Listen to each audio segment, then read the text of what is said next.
Hello and welcome to the third lecture of Life Processes in Living Organisms Part 1. In the last lecture, we studied about Krebs cycle and electron transfer chain reaction. In this lecture, we are going to study ATP, the energy currency, the energy production in microorganisms through anaerobic respiration. See, the ATP, we know that in the aerobic respiration, ATP molecules are produced. These ATP molecules, these are nothing but the adenosine triphosphate molecule. These are energy rich compounds. As per the requirement, energy is derived by breaking the phosphate bonds. These ATPs are also called as the energy currency of the cell. ATP contains nitrogenous compound, that is adenine, then pentose sugar, it is a ribose sugar, and 3 phosphate groups. When there is a need of energy to the any cell, at that time this phosphate bond breaks and the energy is released, and that energy it is utilized by the cell. So these ATPs are also called energy currency of the cell. Let us see the structure of this ATP. See, this is the structure of ATP given in the textbook. This is the adenosine triphosphate. See, this is the nitrogenous base, that is adenine. This is the structure of ATP, that is adenosine triphosphate. It is given in the textbook. See, in this is the nitrogenous base, that is adenine. This is a pentose sugar called ribose sugar, and these are the 3 phosphate groups. These are bonded with each other. Whenever there is a necessity of energy to the cell, at that time the bond between these phosphate groups breaks. See here, the bond breaks and one phosphate group is released. It is inorganic phosphate, and the energy is released.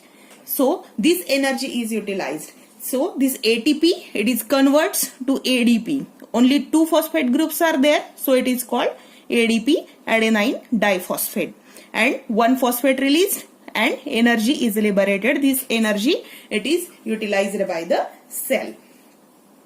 Sometimes we feel very hungry, or because of the fasting, the carbohydrates that are present in our body, it decreases. At that time, the proteins and lipids, these are used to obtain the energy. So in such cases, the lipids, these are converted to fatty acids, and proteins, they get break down and they converts to amino acids.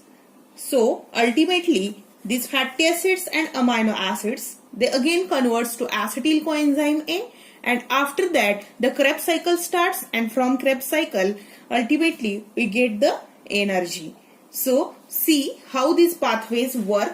Aerobic respiration and anaerobic respiration also we are going to study. So how this pathway work, see here. Let us see the process of energy production through aerobic respiration of carbohydrates, proteins and fats. See, this is a chart or flow chart given in the textbook. In this chart, the energy production from carbohydrate, protein and lipid, that is shown. First of all, see how energy production takes place from the carbohydrate. This carbohydrate undergoes glycolysis first. It is the first step of aerobic respiration.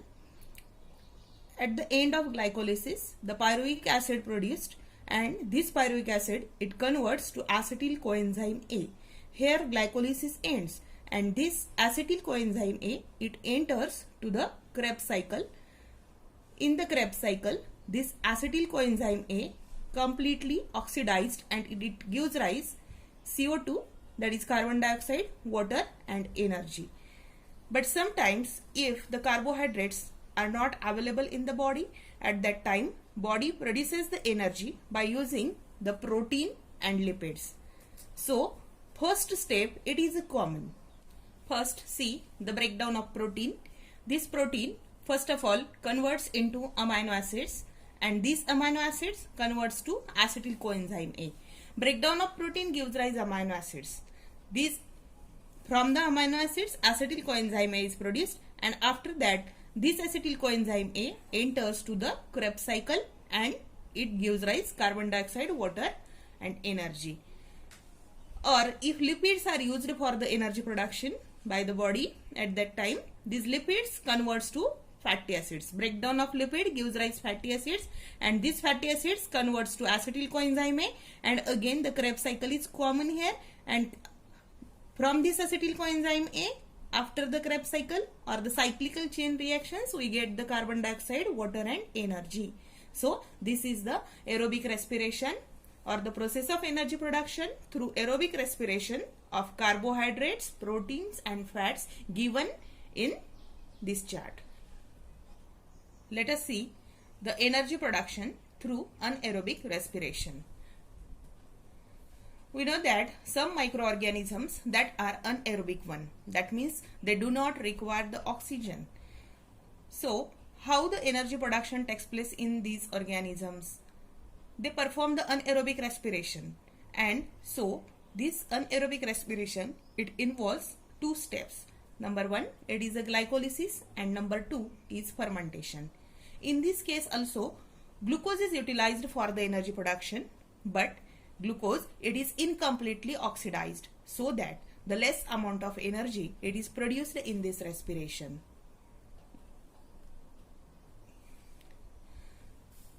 Initially, the glycolysis takes place. The glucose is converted to pyruvic acid by the glycolysis, and this pyruvic acid, it is converted to organic acids or alcohol in the fermentation. First step, we know that the first step it is of glycolysis and second step it is of fermentation.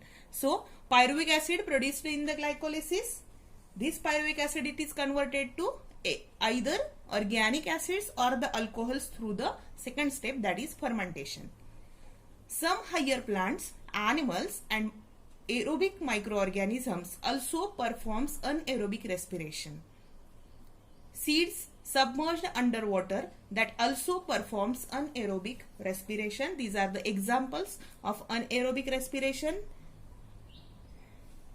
We know that our muscles that also performs the anaerobic respiration while performing the exercise, and so that the less amount of energy it is synthesized in our body, and instead of that lactic acid accumulation takes place and we feel tired while performing the exercise.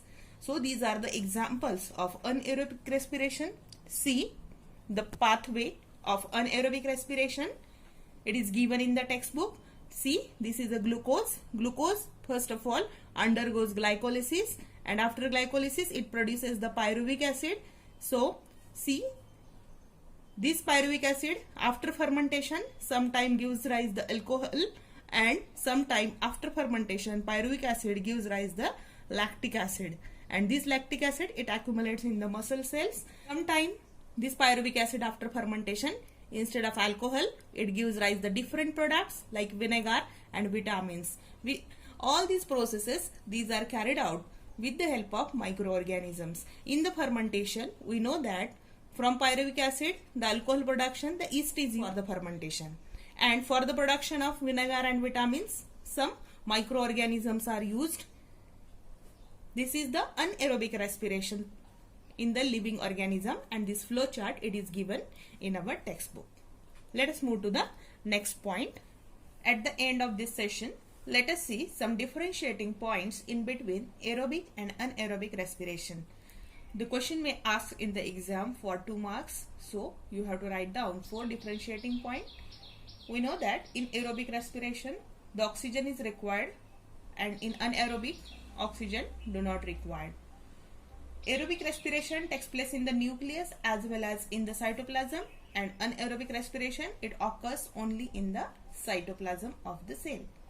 At the end of aerobic respiration, carbon dioxide, water is formed, and at the end of anaerobic respiration, carbon dioxide, ethyl alcohol, vitamins, then lactic acid and different substances that get formed.